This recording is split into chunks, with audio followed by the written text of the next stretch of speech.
All right, good afternoon, everybody, and welcome to the Sarasota Bay Deep Dive Series, where we interview people whose work has positive impacts on Sarasota Bay and its watershed. My name is Darcy Young. I work with the Sarasota Bay Estuary Program here in Sarasota, Florida.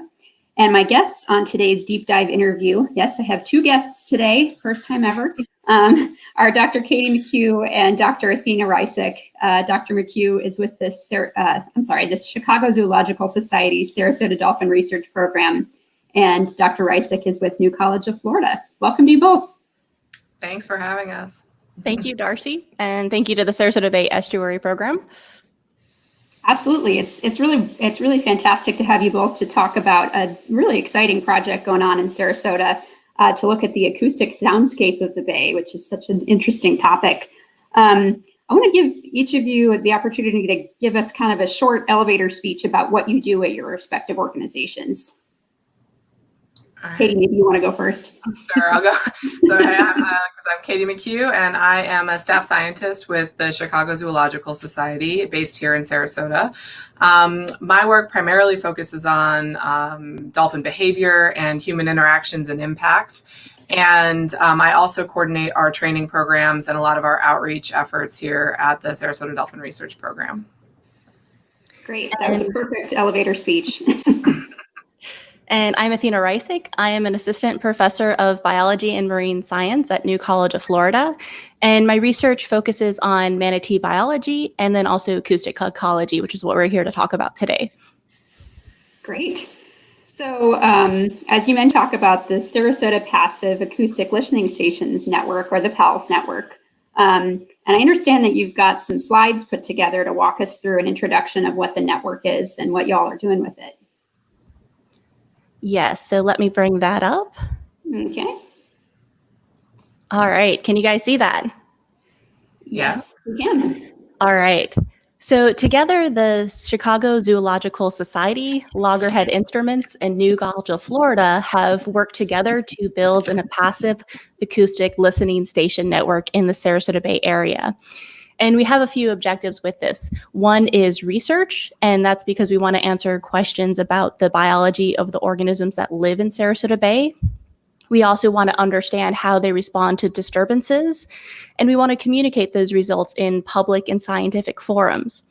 Additionally, we provide research opportunities for other scientists and also for students. So, for example, there was a group of New College of Florida students who worked on some preliminary analyses of these data, and they also built a data set of bottlenose dolphin sounds. Also, a recent graduate of the New College of Florida Data Science Master's Program, when he was still a student there, worked with the program, and I'll talk a little bit about the tools he developed later. And there's also been some educational opportunities offered through the Chicago Zoological Society that Katie can tell you about.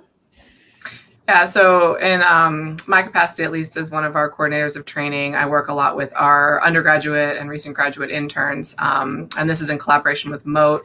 We've had now several students who, working through their research experiences for undergraduates program, that have used preliminary data from the stations as they've gone in to help us start to answer questions about underwater soundscapes and other important features of the marine acoustic environment. And as we're also trying to grow out our network, you'll see the map here. Each of those yellow dots is one of our 10 existing stations.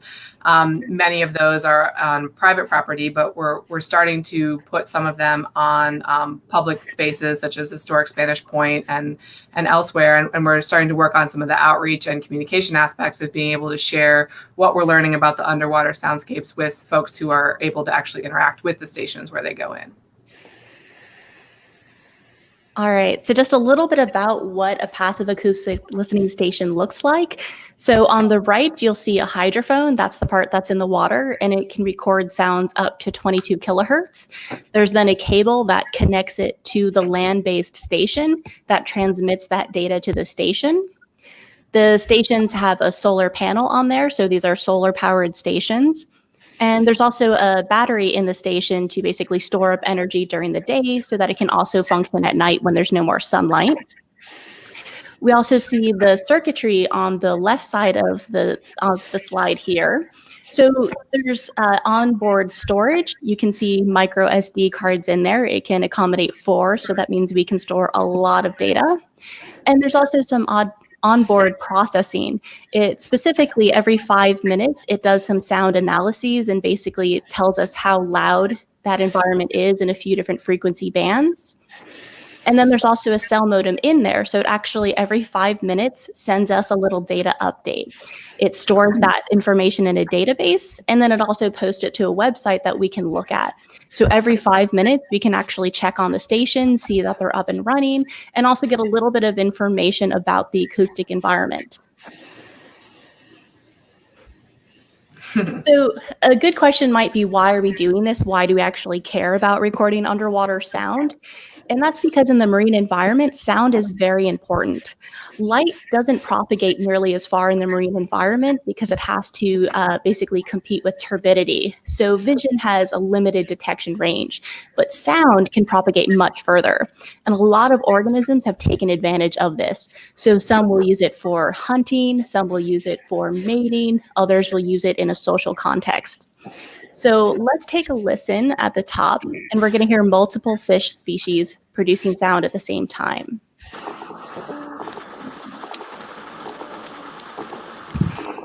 Wow. So there's some knocking noises. There's also some grunts and some low frequency whistle type sounds. So fish species, some use these to defend their territory, others to find mates. They can also use sound as a cue to form an aggregation for spawning. In the middle, we can see that Florida manatees also produce sound. So let's take a listen. What you're listening for are high-pitched squeaks.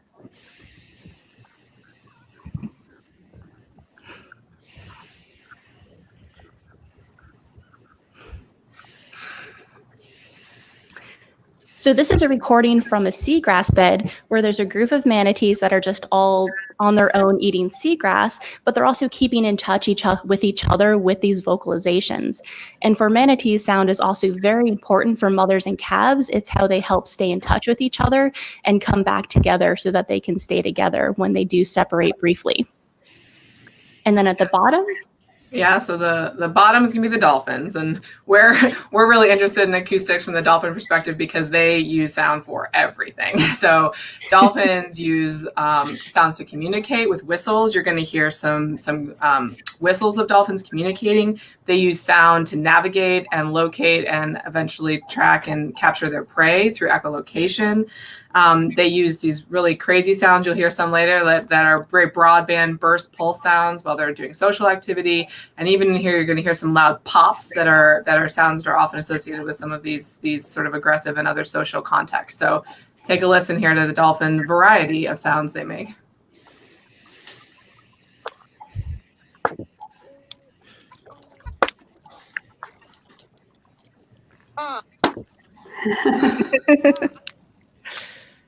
So yeah, you kind of hear the high-pitched whistles, and then that obviously the loud knocking sounds, the pop, and then that buzz, sort of that broadband burst pulse. There's a lot of acoustic activity going on with dolphins, and so these stations really help us to hear them. Oops, sorry about that. And then one of the most famous examples of dolphins in sound are what we call their signature whistles. And something we first discovered here in Sarasota Bay is that each dolphin actually has basically a name. We call it their signature whistle. They have a unique whistle. And I don't think we have examples here, but the spectrograms on the little images there, the lines show the sort of pitch contours or the frequency contours of different whistles from 4 different individuals. And they use these referentially. So they basically can say, hey, I'm here, and they can call to each other as well and say, hey, where are you? Using these names, and they are individually distinctive. And Athena can discuss how we're working with the network to try to actually think about not just identifying if a dolphin is there, but maybe if a specific dolphin is there. So since these stations are recording continuously and there's 10 of them, that's a lot of data. That's far more than a single human can listen to and try to extract useful information from. So to overcome that problem, a data science master's student from New College of Florida, Austin Anderson, who since graduated, developed these really impressive machine learning algorithms to extract dolphin whistles. And even looking at just one station for a period of time, extracted over 250,000 whistles so far. So that's only one station. So even narrowing it down to just the whistles, that's still too much data for somebody to go through by hand. So he's worked further to start clustering based on the contours, which is the shapes that you see there. So we see 4 distinct different shapes. So once they're clustered, then we can potentially match them to an individual dolphin so that we can say that dolphin was there at that station at that time. Cool. Yeah. And then here, if any of you guys have spent some time swimming around or listening underwater, you probably know that biological organisms are not the only thing you can hear underwater. And boats are a very frequent component of our bay and estuary and Gulf soundscapes. And these boats can pose a threat to lots of different kinds of marine organisms, manatees, of course, but also dolphins because of the risk of injury. And also the sound can be quite disruptive to their ability to hear each other and to find their food and to do all the things they need to do to make a living. So here we can maybe play the sound. This is what a boat sounds like, a boat engine underwater. And you can think about how this could be disruptive to an animal that's being passed by a boat. We find in Sarasota Bay, dolphins are passed within 100 yards every 2 to 6 minutes by a boat. And this is the sound that they're going to hear every time that passes by.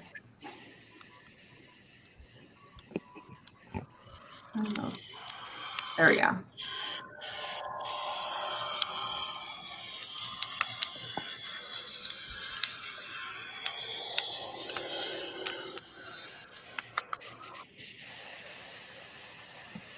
Yeah, so it can be quite loud when you're underwater, and we find that these boat approaches do change dolphin behavior.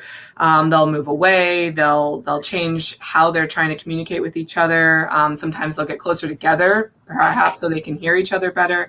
And for manatees as well, I think Athena has some information on this, but we know that they get pretty hefty encounter rates with boats as well, especially during spring and summer.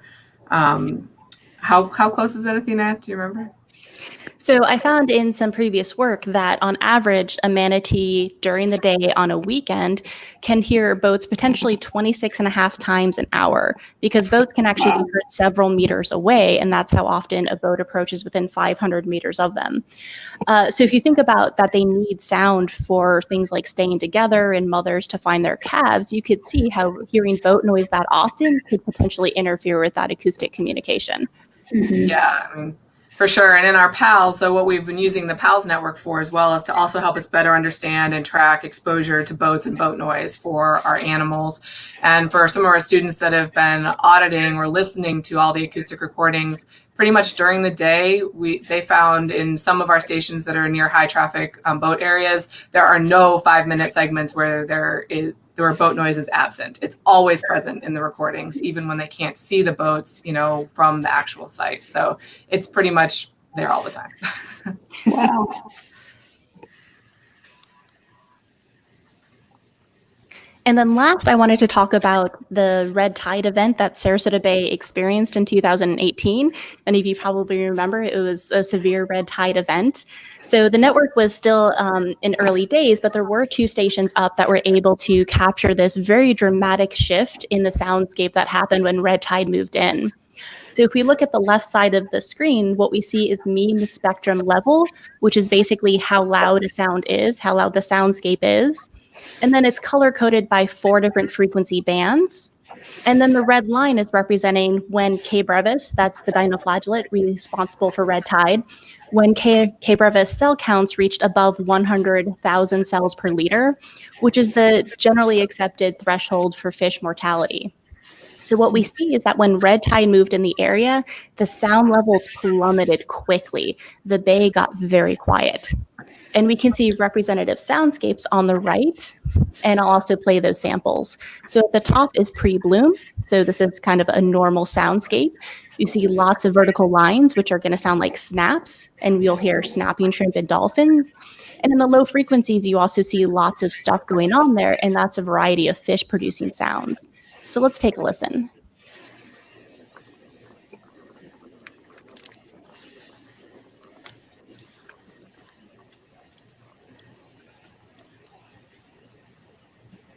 And then if we look at the spectrogram below during the bloom, you can already tell just by looking at it that it's drastically different. There's not nearly as much of that bright energy, meaning there's not as many biological sounds there. There's almost no snapping shrimp, and there's just one little lone fish at the bottom producing sound. So let's take a listen.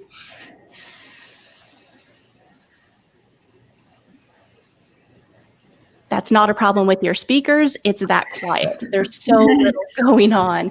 It's a very drastic difference. So the soundscape changed very quickly, and it stayed that way throughout the red tide event. And fortunate for us, our stations are reporting in real time. So this means we can actually detect these changes nearly instantaneously, and they're also monitoring continuously. And then it also has the added benefit of researchers don't have to be out there collecting these data during red tide, which we know has negative health risks associated with it. Mm-hmm. So yeah, I think that's all the official slides we have for you guys. We just wanted to mention our broader collaborators on this network. So as Athena mentioned, it's primarily a collaboration between the Chicago Zoological Society, myself and Dr. Rennie Tyson-Moore and Dr. Wells, who was a previous guest here, and then New College of Florida, as well as Loggerhead Instruments with David Mann. And if folks are interested, like, we can answer questions and stuff, of course, but if anyone's interested in hosting a PALS or thinking about becoming an educational or outreach partner with us, I can be your primary point of contact. So my email address is on the screen. Feel free to get in touch if you are interested in becoming a collaborator on the project, for sure. Great. Well, thanks, Athena and Katie. That was really interesting. I learned a lot through that presentation. And I have some follow-up questions for you. And audience, feel free to start chiming in with those questions now, because once I exhaust mine, I'll be looking to you all. So I'm wondering, so you've got, 10 different listening stations around the Bay now. How did you choose those stations? How did you choose the locations? Yeah, that's a great question. So it's been a combination of us reaching out to people who have property near the water in biologically important areas. So places where we know dolphins and manatees and other species that we're interested in frequent, and finding a match with interested station hosts. So we do have a station here at Moat, which is a great convenient location for us where our offices are based. And hopefully Athena soon will have one over near New College. We don't have one there yet, but we'd like to. We also have some in locations like up in Cortez, Florida. There's a spot just outside of Palmasola Bay where the dolphins are always around. And we were really lucky to approach the condo owners there and say, hey, could we put a station here? And they were really excited about it and have been really helpful in directing the project. Our first station, went in with a homeowner who was really interested in learning more about the animals that they saw every day. And they saw them outside their house and they said, hey, can I do anything to help? And so we really have been building that network, both strategically in terms of trying to place them in spots where either it's hard for us to get on surveys or we know we'll see animals, and working with people who are reporting to us that they see animals around and that they'd like to be a participant. Yeah. Cool. That's so interesting. I didn't realize before your presentation that it was really mostly on private property like that. It's such a cool way to engage people who live around the Bay. And we relied upon those, our citizen scientists that are helping us collect all of this data all throughout the Bay. And it's been a really great partnership, and we've really appreciated the access they've allowed and the support that they've provided, because many of those homeowners have also paid for their stations and donated to the program and helped us and grow the network that way too. Awesome. What do they, just in case we have anyone on here who's thinking about it, what do you need to do as a homeowner or a condo association that has a station? Well, not a whole lot, except provide us access. And then also the ones who funded it, they tend to cost about $1,500 a station, which is, given everything they give us, it's pretty reasonable. Usually we start with a site visit. So we'd connect with David Mann, who's the engineer, and we'd go make sure that there was the ability to place a station on shore safely that would let us get the hydrophone out into the water far enough to allow us to hear something. So there is a cabled hydrophone that needs to connect from the station. For some of the newer station improvements that we're hoping to implement, if there's access to shore power, it's very helpful, but they can run on solar power if not. And otherwise, mostly access to the property and then collaboration with us on what they're interested in on the homeowner or the landowner's end.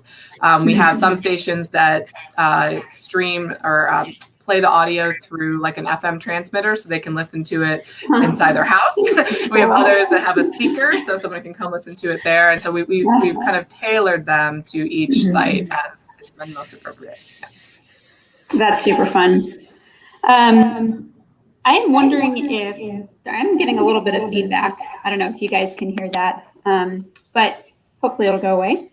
I'm wondering if data from these stations, you talked about being able to see kind of the name of each of the dolphins because they have their signature sounds. I'm wondering if you've been able to track movement of any of these animals throughout the bay or if the stations are really designed for that kind of purpose. You want to take this one? I think I So yes, it is possible that we've started to build the tools towards that, and we hope will be possible to actually track individual dolphins between the stations using their signature whistles. So there was a really cool example up by Sarasota Bay, the station there. There were 3 whistles that we just kept hearing and were just being produced over and over again, which made everyone very curious who are those dolphins. And it spurred this really cool collaboration to figure out who are those dolphins. So that information of the location was sent to the Sarasota Dolphin Research Program, and they went through their sightings database to say, all right, it's probably, let's make a short list of dolphins that it could be because they frequent that area. That short list was then sent to people who over many years have built an impressive signature whistle catalog for the Sarasota Bay Dolphins. That would be Layla Sayeg, Vincent Yannick, and Peter Tayek. So they were able to send back the whistles of those particular dolphins. Those dolphins were then able to be matched to those particular 3 whistles that we kept hearing. So that was very exciting. We actually figured out who they were. And what was even cooler is that they turned out to be related. It was actually a mother and 2 calves that had been born in different years, and all of them would frequent the station. So that means that we could then tell when they were there, and also in the future be able to tell when those individuals return, even if there's nobody there, even if it's, nighttime, for example. That's really interesting. I think one of the things that people are thinking a lot about in Sarasota Bay is how different animals move, between our tidal creeks and our bay ecosystem and then out to the Gulf. And being able to show how that works with individuals would be just super cool.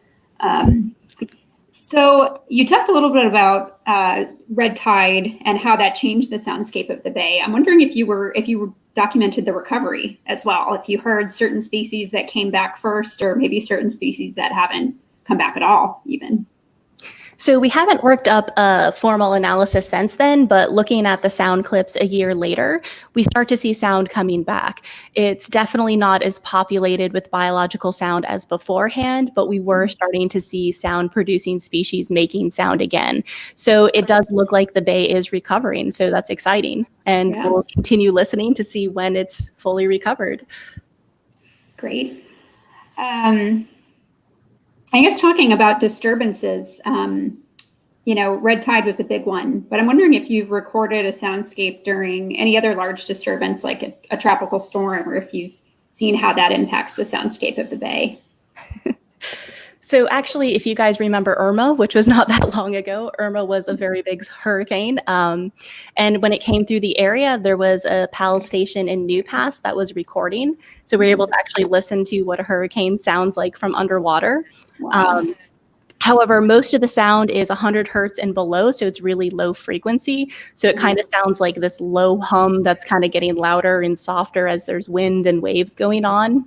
So yeah, we can actually hear it underwater. It's noticeable. Wow. And then, you know, I remember during Irma, you know, up near New College, actually, all that water got sucked out of the bay.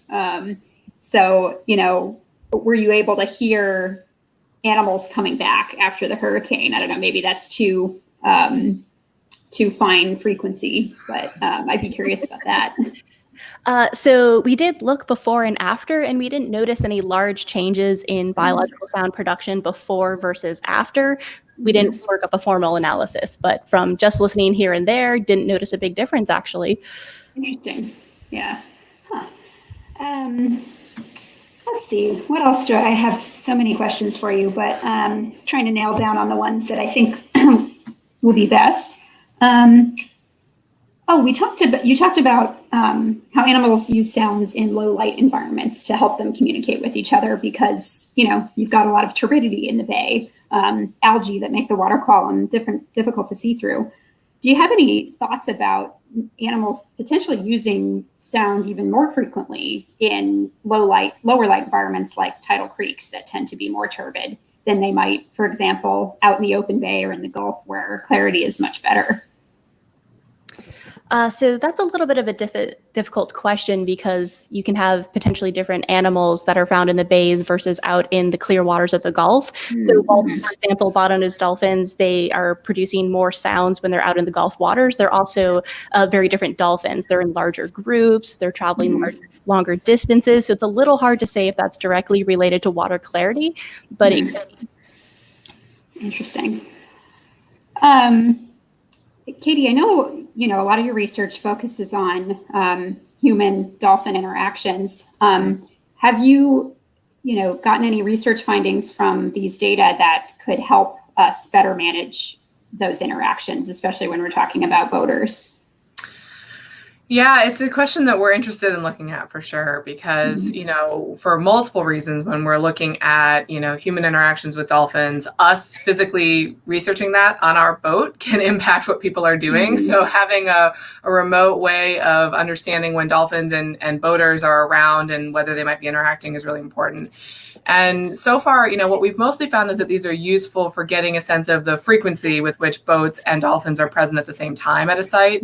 And especially like up in Cortez, where there's a lot of animals there and there's a lot of dolphin viewing activity, we have started to identify some potential sounds that could at least let us understand when people are sort of stopping to view the animals. So by listening for things like vessel gear changes, you know, in the proximity of the station while we know dolphins are around, we at least have a sense that, okay, a boat's here and it's stopped here and it's staying here for a certain amount of time. But in terms of exactly what they're doing with the animals, that's a bit harder to tell just with the acoustics alone. But at least can let us identify patterns that might help us decide where we might need to target some outreach and some educational efforts in terms of, you know, safely and effectively viewing animals without disturbing them, because it's a great thing we have in the environment, all these animals we can see. It's a really special part about Sarasota Bay. And we definitely encourage people to take advantage of that and stop and watch them. But we just want people to do it from a distance and a safe distance. And so one of the indicators we can look for is, say, if we hear foraging activity or we hear social sounds on the recordings, and boats are also present and they continue to feed and socialize and do all the things that they're doing, that's a good indication that the animals aren't being as disturbed, perhaps, as if you hear boats approach and then the animals, you know, go quiet or the animals take off or leave an area. So we can get some indicators, but we're still trying to work out which ones make the most sense and which ones are most helpful for us in terms of continuing the work. Yeah. Cool. That's such an interesting way to approach that issue. Let's see, we've got a couple of audience questions here I think we might go ahead and bring up, because I know both these folks. This is Maya, and so sorry about your video there, Athena, but I'll give you guys a second to read this, and then we'll bring Athena back in. But Maya's at the Tampa Bay Estuary program, and her question is about hard bottom habitats. So maybe I'll give you guys a second to take a look at that one. Oh, that's really interesting. So the idea of using snapping shrimp to determine the bottom type. So snapping shrimp species, at least as far as the ones that I know of, are burrowing, which means there has to actually be sediment for them to burrow in, which means I assume that you wouldn't find them on hard bottom where there's nothing to burrow into. So you could potentially go around and listen, and if you hear snapping shrimp, then maybe there's some sort of sediment there. And in the absence of them, then maybe it's hard bottom. Snapping shrimp are just pervasive. They're everywhere. So an absence of them would be something that's pretty notable. So that's an interesting idea. Cool. That is really interesting. All right. And then here's Michael. Michael wants to know other ways that machine learning could further your long-term research goals. So many ways. The dolphins aren't the only thing we care about, following, and you could use machine learning to help identify any of the sounds of interest. So once we have enough examples of, say, any of the sound-producing fish, of manatees, of potentially different types of animals and different types of boats as they go by, there's all sorts of ways we could use it. I don't know, Athena, you have probably some specific ideas too. It's really just crucial to be able to get the most out of this data set because it is so large. We simply can't do much by hand when you're recording continuously at 10 different locations. So machine learning is just crucial to be able to start pulling out all those other species, and even within species, the different call types. And we will learn so much about those species once we reach that point where we can do that.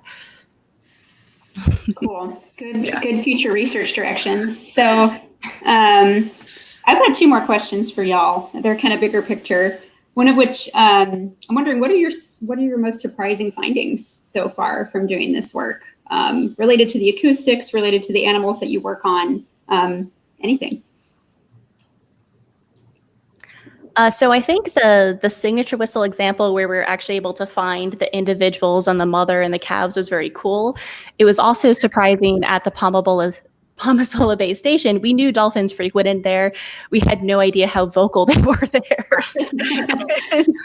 There is so much dolphin sound being produced there. I found it very surprising. Yeah, I think when Austin, the student, told us that they pulled like 250,000 whistles from like that station alone in however many months, it was like, holy, like that's so much data. And then the fact that it actually matched up, like we saw some animals there and that we actually were able to identify the individuals making his most frequent whistles. Like that was so awesome. Like it was really, really a cool finding. And it gave us hope that like these methods might actually let us do the things that we dream about doing, like tracking those individuals all around the bay and maybe other species once we get the tools together. So yeah. Dream is a good word. It's something that many people have been dreaming about having the capability to do for a long time. And it's exciting to reach this point where it's happening. So what's special? What do you think is special about that Palmasola Bay spot? I wish I knew. There's a canal, and I'm not exactly sure what's special about it, but there's a canal. The animals like to congregate there, and they like to feed along the seawall in that canal. Mm-hmm. It's also kind of if you think about that area, I don't know if you're just inshore of Anna Maria Island through Cortez, it's a thoroughfare, right? And it's a meeting point right outside of Palmasola Bay where I think a lot of animals might just come in contact with each other, and so it's just a spot. I think it's a meeting point, and we're lucky enough we can listen in on their activities. Yeah. And they're not social distancing right now. No, the dolphins are not. Cool. Well, we've got a couple more audience questions. This is great. Carly wants to know if you have any advice for young scientists who are interested in the work that you both do. I'm going to say ask Athena because, but my main one would be, one is really just try to get experience in the field of interest, right? For acoustics and for marine biology and for all of these sort of things we're talking about now, the other thing I would say is learn how to code and learn how to just think about analyzing large data sets, because it's very different than what you might think about. I want to go watch dolphins and learn more about what they do. you're really, especially when you get into acoustics and things like passive acoustics, you're dealing with extremely large data sets, and you need really strong analytical tools to be able to actually make any sense of them. So, good advice. I echo the learn to code part. Cool. And I mean, the great thing about that advice is that you can do it for free on the internet these days, right? At least you can get a start. Okay, Jennifer wants to know if there are any specific findings related to manatees that you can share, Athena. So yes, I get excited about manatees. So far, we're at the presence absence phase that just we hear manatees here, we don't other places, but I'm really excited to see what down the line we can tease out of that. This can help us identify areas that are important to them, but I'm also hopeful that if we compare our acoustic detections with visual surveys describing how many manatees are there, we might at some point be able to at least provide an estimate of manatees in those areas. And that would be very exciting if we can do that. Great. Well, I've got one last question for you all, which is, what do you see in the future for the project? Where and how do you want to grow the network even more? Everywhere. I think right now 10 stations doesn't seem like a lot, but it really is. It's a large network for trying to tease apart how to get these tools to work properly. And so right now we're really focusing on software improvements for the stations and making sure we can, remotely deal with troubleshooting when issues arise, and also being able to increase data processing and detections of sounds of interest on the stations themselves. But we would like to expand. If you saw on the map, we have some gaps even in Sarasota Bay where there's places we would love to be able to listen in on. And we'd really like to expand, further north and south into some of the areas that we aren't always able to get to visually on our surveys. We're also really interested in partnering with more public institutions. So places where people that aren't just the private landowner can also interact with the stations and hear the sounds underwater and be able to start communicating more about what the underwater environment's really like and what it sounds like when you're down there and why it's important for us to listen in and what we can learn. So down the line, who knows, maybe all over the world. But right now, Sarasota Bay, starting to go further north and south from where we are. Cool. Yeah, I know at Selby Gardens, they have that display, the hydrophone display, and you can click and get the, the sounds of all those different animals. And that's such a cool thing. So that would be such an interesting addition, I think, to those public sites where people are looking at the bay and probably not thinking about what it sounds like. So, well, great. Katie and Athena, this was so much fun. I learned a lot about what you do and about all the cool science that you're working on in this area. And yeah, I wish you luck in automating the network and growing it and doing whatever you dream to with all of that data. So thank you so much both for being here, and thanks also to our audience for joining us today. And we will let you know when the next deep dive interview is scheduled. Thank you. Thank you. This was fun. Yeah, definitely very fun. All right. Thanks, everybody.